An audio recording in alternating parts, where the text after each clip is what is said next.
Bonjour à tous et bienvenue dans cette nouvelle vidéo Goliath. Aujourd'hui, on va s'intéresser à la monnaie la plus utilisée dans le monde, le dollar.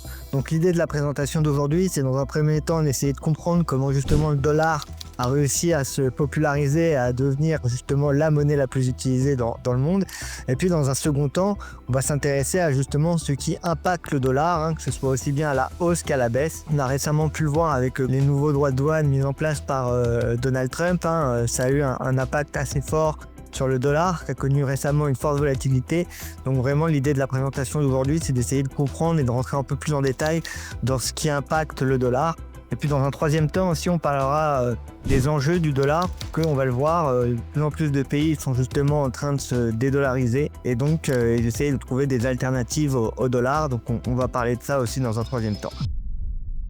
Ce matériel il a été préparé sans tenir compte de vos objectifs d'investissement personnel ou de votre situation financière. Toute référence à la performance passée d'un instrument financier ne préjuge pas forcément les résultats futurs.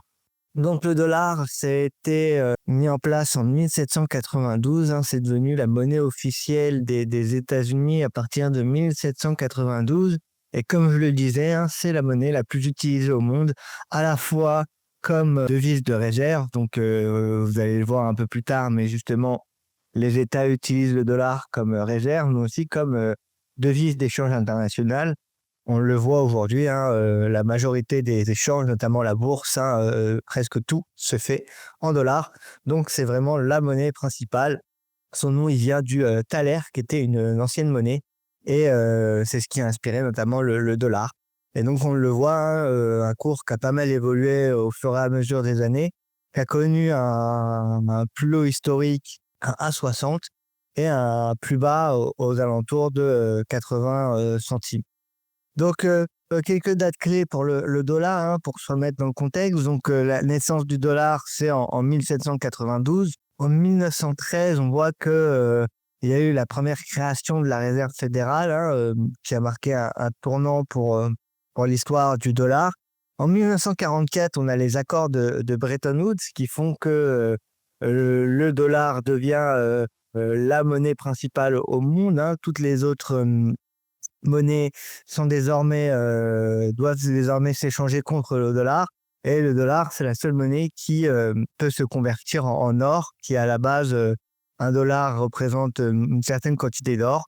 Et donc, on pouvait convertir nos dollars en or. Et c'est les accords de Bretton Woods aussi qui ont marqué un moment assez important pour l'histoire du dollar, parce que ça a commencé à faire en sorte que le dollar devienne l'une des monnaies les plus utilisées au monde. Il va attendre 1971, donc presque 30 ans plus tard, pour que Nixon y mette fin à la convertibilité hors du dollar, et qu'il décide de mettre fin aux accords de Bretton Woods. Désormais, le dollar est devenu une monnaie comme une autre et peut s'échanger encore contre toute autre forme de monnaie. En 1980, on voit que le dollar il commence à dominer, notamment via l'arrivée des marchés financiers. On voit que la plupart des échanges mondiaux se font en dollars, et c'est vraiment à partir de cette période, des années 80, que le dollar s'impose vraiment comme monnaie principale et comme principale monnaie. Et puis aujourd'hui, en 2024, même si le dollar reste la principale monnaie, on voit qu'il y a toujours des défis, notamment avec l'importance de plus en plus du yuan, l'arrivée des CBDC, des monnaies numériques d'État. Et puis aussi, on voit aussi que les États souhaitent de plus en plus se dédollariser. On va le voir notamment avec les BRICS, mais c'est aussi une des menaces qui pèsent sur le dollar. Mais bon, voici un peu les principales dates. En 1792, c'est le Carnegie Egg, donc avec la naissance du dollar. 1913, la création de la réserve fédérale. 1944, les accords de Bretton Woods qui font que le dollar commence à avoir ce rôle central. En 1971, la fin de la convertibilité or, donc le dollar ne s'échange plus contre de l'or. Ça va aussi marquer à partir de cette période une forte montée de l'or, 1971. 1980, avec l'arrivée de Wall Street, et le dollar commence vraiment à avoir son rôle clé dans justement le monde financier moderne. Et puis 2024, on voit qu'il y a de plus en plus de défis. Donc comme je le disais, le dollar, c'est aujourd'hui, on pourrait dire, la reine des devises. Il y a environ 60% des réserves de change mondiales qui sont libérées en dollars. C'est aussi une devise de référence pour de nombreuses matières premières, hein. Par exemple, l'or est coté en dollars, le pétrole est coté en dollars, et cetera, et cetera. On peut penser aussi aux matières premières agricoles. On peut penser notamment aussi aux actions. La majorité des actions, que ce soit sur le Nasdaq, le S&P ou le Dow Jones, sont aussi cotées en dollars. Aujourd'hui, le dollar, c'est vraiment la monnaie principale, et donc on pourrait dire que c'est la reine des devises.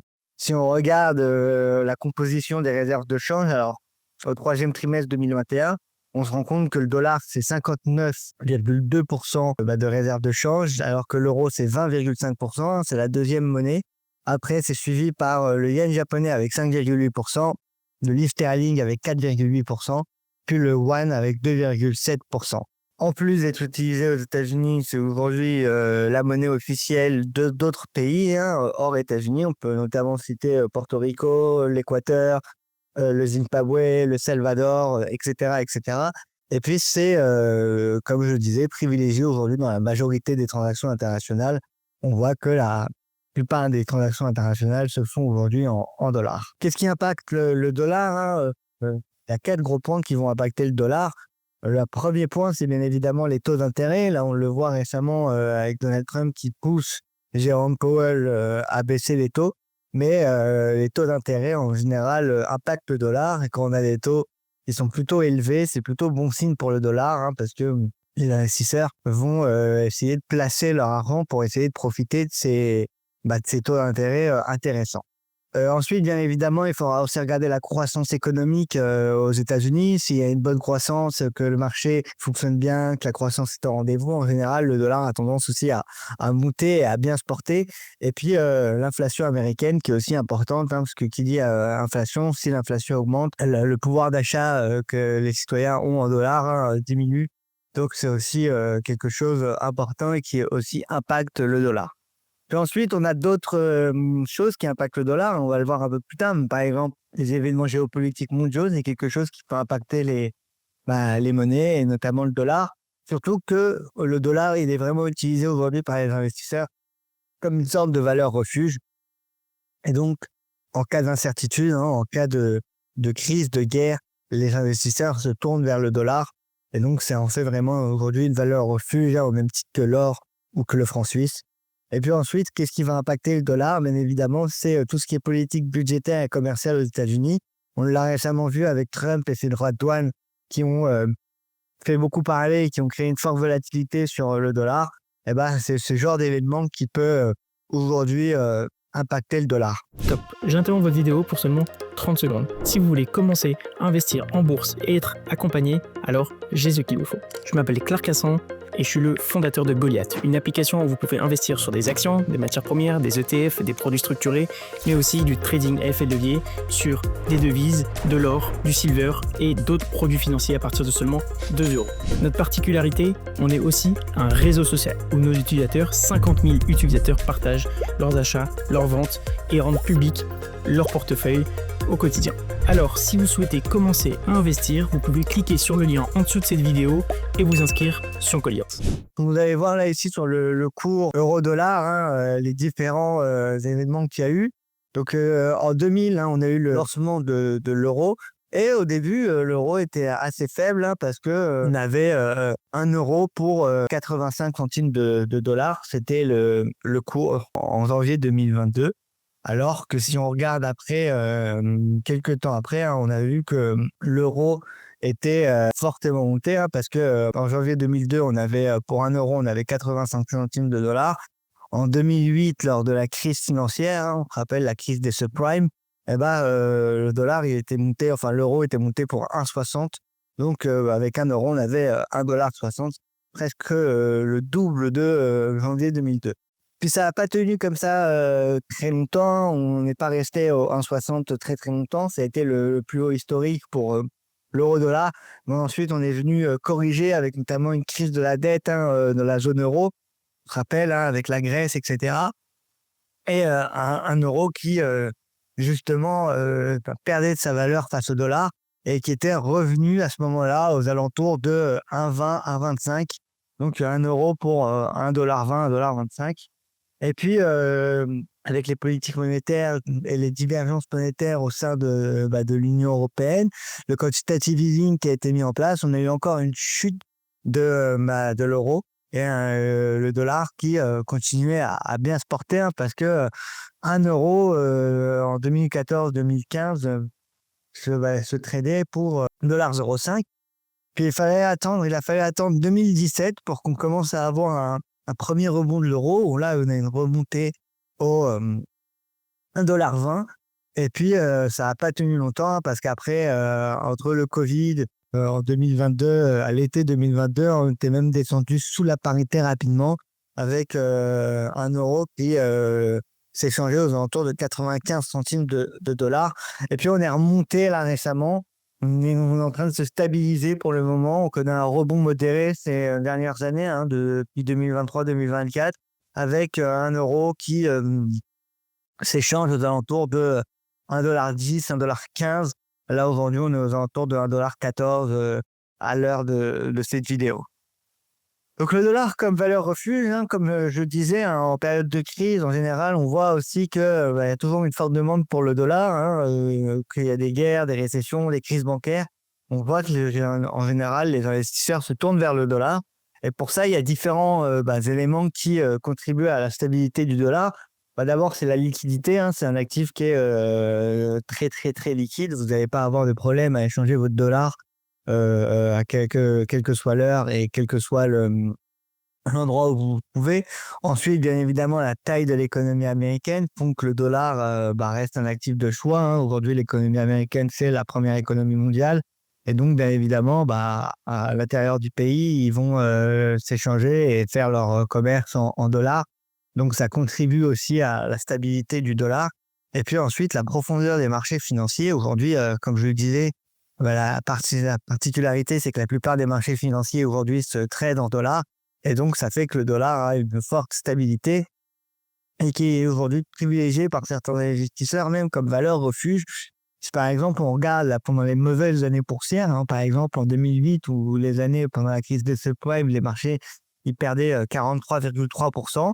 Et on avait un dollar qui, lui, performait de 5,2%. Alors, c'était moins bien que le yen japonais et que le franc suisse, mais c'était mieux que l'or, qui lui performait de 3,1%. Si on regarde en 2009, cette fois-ci, on a plutôt des marchés qui ont connu une année positive, hein, avec une hausse de 39,1% en moyenne sur l'ensemble des marchés. On voit que là, le dollar il a reculé. Et pareil pour les autres monnaies qui ont une tendance à valeur refuge. Donc en général, on le voit. Par exemple, en 2011, on a des marchés qui ont reculé de 9,5%, un dollar qui, lui, gagnait 3,3%. Et en général, quand les marchés reculent, on a un dollar qui monte. Et quand on a des marchés qui progressent fortement, on a un dollar qui recule. C'est le rôle de, justement, valeur refuge, hein, quand on a des craintes sur les marchés, quand on a des marchés qui baissent, justement, les investisseurs gardent du cash, gardent du dollar, ce qui aussi a tendance à faire monter le prix de la monnaie. Alors, quels sont les enjeux actuels ? On le voit, hein, déjà, il y a l'inflation, parce que depuis 2020, c'est un thème qui revient au fur et à mesure dans les oreilles des gens. Et donc, l'inflation, ça affecte directement, comme je disais un peu plus tôt, la valeur du dollar et ça réduit le pouvoir d'achat des consommateurs. Ensuite, il y a bien évidemment la concurrence qui arrive d'autres pays, par exemple la Russie, hein, ou la Chine, qui cherchent, eux, à réduire la dépendance qu'ils ont par rapport au dollar dans les échanges internationaux et qui, aujourd'hui, réfléchissent à des alternatives. Donc, c'est quelque chose qui aussi commence à rentrer dans les débats. Par exemple, l'utilisation du yuan pour certains paiements internationaux du côté de la Russie ou de la Chine, notamment du pétrole ou autre. Ça peut aujourd'hui faire débat. Et puis, on a aussi l'arrivée des CBDC, hein, des monnaies digitales de banque centrale, qui commencent aujourd'hui à arriver. Et donc, on va voir aussi si le dollar il arrive à se moderniser et à rentrer en concurrence avec ces nouveaux moyens de paiement qui sont, par exemple, les crypto-monnaies. On va voir aussi si le CBDC va être utilisé et va réussir à bien pénétrer le marché américain. Alors ensuite, quand on parle de dollars, c'est important de pas que tous les confondre, hein, parce qu'il n'y a pas que le dollar américain, il y a d'autres dollars pour que vous les ayez en tête. C'est important aussi de le savoir. Donc, il y a le dollar canadien qui est, après le dollar américain, la deuxième monnaie qui est la plus importante quand on parle de dollars. Le dollar canadien, on l'appelle souvent le loonie. On a aussi le dollar australien qui, là, a un rôle assez important dans tout ce qui est Forex. Il y a pas mal de paires aussi par rapport au dollar australien et ce qu'on dit pour le dollar australien pour sa stabilité et notamment son lien avec les exportations et les matières premières. Puis après, on a d'autres formes de dollars. On a par exemple le dollar de Singapour, le dollar de Hong Kong, etc., etc. Donc faites attention en général, quand on parle de dollar, on parle du dollar américain, mais il y a d'autres formes de dollars dans le monde. Le dollar canadien, le dollar australien, par exemple, ou le dollar de Singapour, entre autres.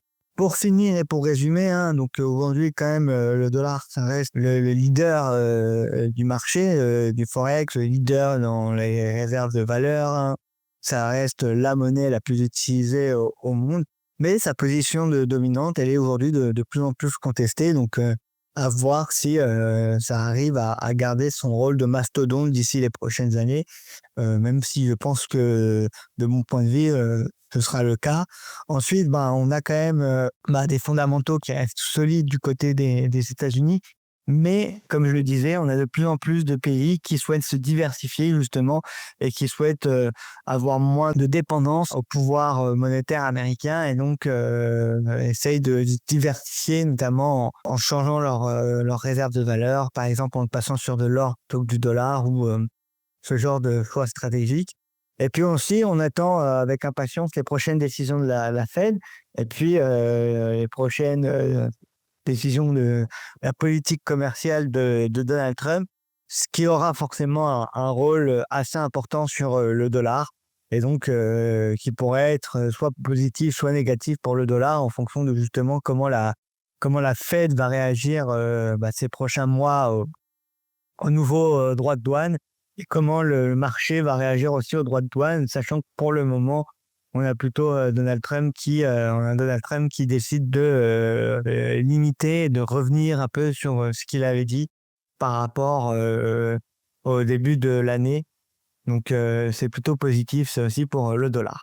Voilà, si vous avez des questions ou vous souhaitez un thème en particulier pour les prochaines vidéos, n'hésitez pas à me le dire. C'est tout pour cette semaine. Je vous remercie d'avoir regardé. Si ça vous a plu, n'hésitez pas à liker et puis à vous abonner aussi à la chaîne YouTube de Goliath. Et puis on se retrouve sur mon fil d'actualité tout au long de la semaine pour plus d'actualités. Merci à tous.